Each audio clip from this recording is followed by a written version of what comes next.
देखिए, अब आप लोगों को पता है, आप लोगों के लिए वीडियो का भी पेपर आने वाला है। ये तो बहुत इसमें काफ़ी बच्चों को प्रॉब्लम होती है। कई बार स्टूडेंट मुझसे पूछते हैं कि सर, समाज एक ऐसी चीज़ है जो हमें दिक्कत करती है, हमें इसे कैसे समझ। तो मैं बहुत शॉर्ट ट्रिक में समाज को आपको ऐसी ट्रिक समझाऊंगा जिससे आपके प्रश्न कभी गलत ही नहीं होंगे समाज के। कोई भी क्वेश्चन कहीं भी किसी भी पेपर में आपके, ठीक है। तो आज हम जरा समाज के बारे में बहुत ही शॉर्ट में देख लेते हैं। मैं आपका ज्यादा टाइम नहीं लूंगा इसमें, और समाज बिल्कुल ऐसे क्लियर हो जाएगा कि आप किसी भी पेपर में बैठ जाइए, मैं गारंटी लेता हूं आपके क्वेश्चंस गलत नहीं हो सकते। ठीक है। हिंदी के पोर्शन में एक शब्द आता है समाज। तो समाज का मतलब क्या है? समाज का मतलब है समरी, संक्षेप, सम धन आस। आपने दो बातों को जोड़ के एक बात में कह दिया। जैसे अगर मैं बोलूं कि उसकी गर्दन नीली है, भाई ठीक है, इतना लंबा सेंटेंस कौन बोलेगा ना, संक्षेप में बोलना उसकी गर्दन नीली है, तो हम नीलकंठ कह देते हो, शब्द छोटा हो गया ना। तो किसी भी चीज को संक्षेप में कहना ही समास है। पहली बात, दो शब्दों से मिलकर मिलकर बने सम धन आस, मतलब संक्षेप में किसी को कहना वही समास है। अब समास में बच्चों को प्रॉब्लम आती है कि भाई कैसे जाने, तो ठीक है, समास को आज हम शॉर्ट ट्रिक से समझते हैं। तो देखते हैं पहले द्वंद्व समास। देखिए, द्वंद्व का मतलब क्या है? युद्ध। और युद्ध हमेशा कैसे होता है? बराबर वालों में होता है। जैसे भाई और बहन, ये दोनों समान होंगे और अपोजिट होंगे, समान होंगे और अपोजिट होंगे। रात और दिन, तो एक तो पहचान सकते हैं इसमें और होगा द्वंद्व समाज में। और दूसरा, दोनों की स्थिति कैसी रहेगी? द्वंद्व वाली, लड़ाई वाली आपस में। तो दोनों शब्द एक दूसरे के क्या होंगे? लड़ाई किसके? जो बराबर वाला होगा उसके बीच में तो लड़ाई होगी, है ना। अपने से छोटे से थोड़े। तो भाई और बहन, रात और दिन, तो छीना झपटी। तो इस तरीके से दो शब्द होंगे जिनमें बराबर प्रभाव होगा और के द्वारा जुड़े होंगे, वहां पे कौन सा समाज होगा? द्वंद्व। तो हम ये द्वंद्व समाज तो इजिली पकड़ लेते हैं, भाई द्वंद्व समाज हो गया इसमें। ठीक है। अगला है आपका द्विगु समाज। कौन सा है? द्विगु। तो द्विगु का मतलब एक ही बात समझ लो, न्यूमेरिक्स। क्या? न्यूमेरिकल। न्यूमेरिकल मतलब नंबर की बात कर रहा हूं। किसकी बात कर? जहां भी नंबर है वो द्विगु समास है। जैसे त्रिकोण, कितने कोण? 3 कोण। पंचवटी, कितने वट? 5 वट। तिरंगा, कितने रंग? 3। जिसमें भी संख्या होगी वहां पे कौन सा समास हो जाएगा? आपका द्विगु।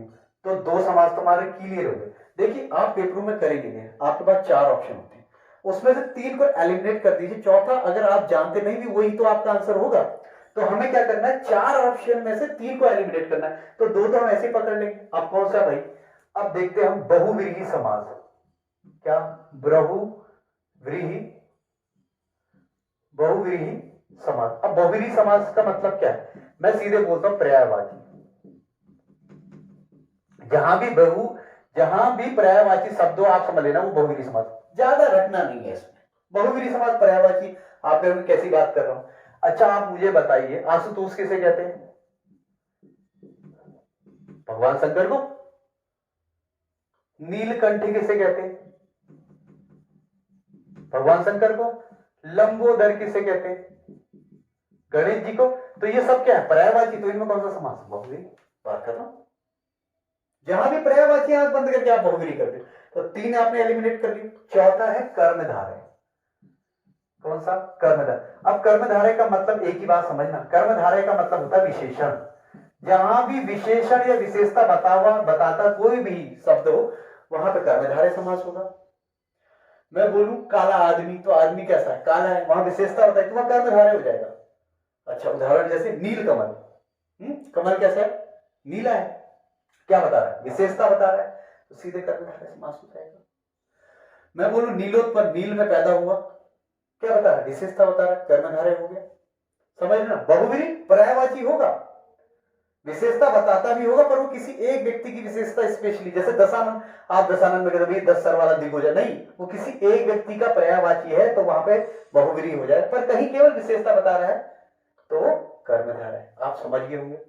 तो 4 तो आपने सीधे सीधे एलिमिनेट कर दिया, तो 4 तो क्लियर हो गए। अब जो समास है आपका वो है तत्पुरुष समास। ठीक है। पेपरों में देखिए, ये चारों में से एक तो पूछेगा, तो आप सीधा सीधा कर लोगे।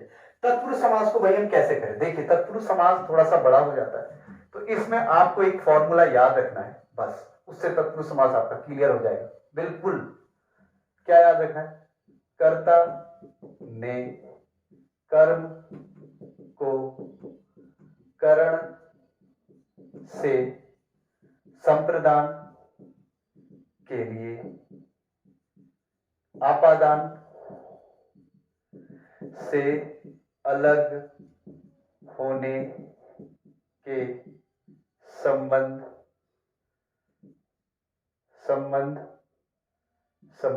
अलग होने के संबंध में अधिकरण में पर, ठीक है, कर्ता ने कर्म को करण से संबंधान के लिए आपादान से अलग होने के संबंध में अधिकरण में पर, ठीक है। तो ये बस इतना याद रखिए आप। देखिए जो काम करेगा वो कौन है? करता है। जैसे मैं बोलूं मैंने लिखा, तो किसने लिखा भाई? मैंने लिखा ना, तो करता हो गया। क्या लिखा? मैंने क्या लिखा? या मतलब मान लो मैंने शेर को मारा, तो मैंने, एक वाक्य में तीन चीजें होती है ना, सब्जेक्ट, वर्ब और ऑब्जेक्ट। मैंने शेर को मारा, अगर अंग्रेजी भी पढ़ी होगी आपने तो आपको समझ में आ जाएगा। भाई मैं कौन हो गया? आई। किसको मारा? मारना तो क्रिया होगी, किसको मारा? ऑब्जेक्ट कौन है आपका? ऑब्जेक्ट कौन है? Object is lion. तो ऑब्जेक्ट को हिंदी में बोलते कर्म, और जो काम कर रहा होता है उसे बोलते कर्ता। तो कर्ता कर्म तो समझ में आ गया ना आपको, तो कोई दिक्कत ही नहीं। करण से, मैं पेन से लिख रहा हूं, पेन से लिख रहा हूं, से हो गया। संप्रदान के लिए अगर मैं बोलूं न्यायालय, न्यायालय, तो क्या इसका मतलब होगा? न्याय के लिए आलय। मैं बोलूं विद्यालय, किसके लिए आलय भाई? विद्या के, पढ़ाई के लिए, घर। तो जहां पे के लिए हो गया वहां संप्रदान, मतलब कुछ काम के लिए कोई चीज है तो वहां पे आंख बंद करके आप संप्रदान कर दें। मैंने बोला आपादान से तो आएगा पर अलग होने के संबंध में। जैसे पेड़ से पत्ता गिरा, तो से तो इसमें भी आया ना, पर से यहां पे भी आप कह दो करण कारक है, नहीं हो सकता ना करण कारक। क्यों? क्योंकि यहां से किसके? अलग होने के संबंध। तो जहां भी अलग अलग होने के संबंध वहां अपादान पंचमी विभक्ति हो जाएगी। अधिकरण में पर, अगर मैं घोड़े पर चढ़ रहा हूं तो यहां पे पर आ गया ना, तो वहां पे कौन सा कारक हो जाएगा? अधिकरण। तो ऐसे हमने देखा भाई। देखो बाकी तो आप एलिमिनेट करके आंसर कर ही लोगे। तो मोटा मोटा अगर मैं कहूं तत्पुरुष में कर्ता ने कर्म को, ये वाला फॉर्मूला, और बहुव्रीहि का मतलब मैं आपको बता चुका हूं। बहुव्रीहि वही होगा जहां पे, सॉरी, बहुव्रीहि वहीं पे होगा जहां होगा पर्यायवाची। कर्मधारय का मतलब समझ लेना, ऐसा शब्द जो क्या बताए? विशेषता। दिगु समझ लेना जहां भी संख्या होगी। द्वंद्व का मतलब बराबर हो और विपरीत हो, ठीक है। और तत्पुरुष का मैंने बता दिया। अब एक समास बचा आपके पास। अगर इन सबको एलिमिनेट अलग कर दिया आपने तो भाई जो नहीं बचा वो वही होएगा। वो कौन सा समास है? अव्ययी भाव समास। तो मुझे 5 को तो 4 तो आने, उसमें 3 ही तो एलिमिनेट करने। चलो भाई अव्ययी भाव भी याद कर लेते। अब व्यय का मतलब, मैं कुछ पूछूं व्यय का मतलब क्या होता है? खर्चा करना। अव्यय का मतलब खर्चा नहीं करना। तो ऐसा शब्द, ऐसा भाव निकल रहा है जिससे पता चले कि वो खर्च नहीं हो रहा है, मतलब वो लगातार चल रहा है। जैसे मैं बोलूं रातों रात, भाई कब तक की रात की बात कर रहा है? चल ही रहा है ना, दिनों दिन चल ही रहा है। सेम वर्ड बराबर बराबर उसमें रिपीटेड हो रहे, दिनों दिन रातों रात, कब तक भाई पता नहीं। भर पेट, वो खाना खाता, कैसे खाता? भर पेट खाता। कितना? पता नहीं, भर पेट। और उसके पेट में पता नहीं कितना। मतलब उस शब्द में ऐसा भाव है जिसमें व्यय का भाव नहीं, खर्च नहीं हो रहा, वो लगातार, मतलब वो कॉन्टिन्यूअस फेज में है। कौन से फेज में? कॉन्टिन्यूअस फेज में, लगातार चल रहा है। तो वहां पे कौन सा समास हो जाएगा? अव्ययी भाव। पहचाने कैसे? इसमें जो पूर्व लग्न होगा ना आपका, यथा, भर, प्रति, जैसे प्रति से क्या हो गया? प्रतिदिन। अब भैया कितने दिन? पता नहीं, लगातार, प्रतिदिन। तो लगातार का भाव आ रहा वहां पे, भरपेट, यथाशक्ति। तो ये शब्द भी अगर आपको मिल जाए, यथा, भर, प्रति, तो वहां आप आंख बंद करके अव्ययी भाव समास। तो आपको मुझे लगता है समाज बहुत ही जल्दी क्लियर भी होगा, बहुत शॉर्ट ट्रिक में। आगे भी हम ऐसी वीडियो बनाते रहेंगे। Thank you so much.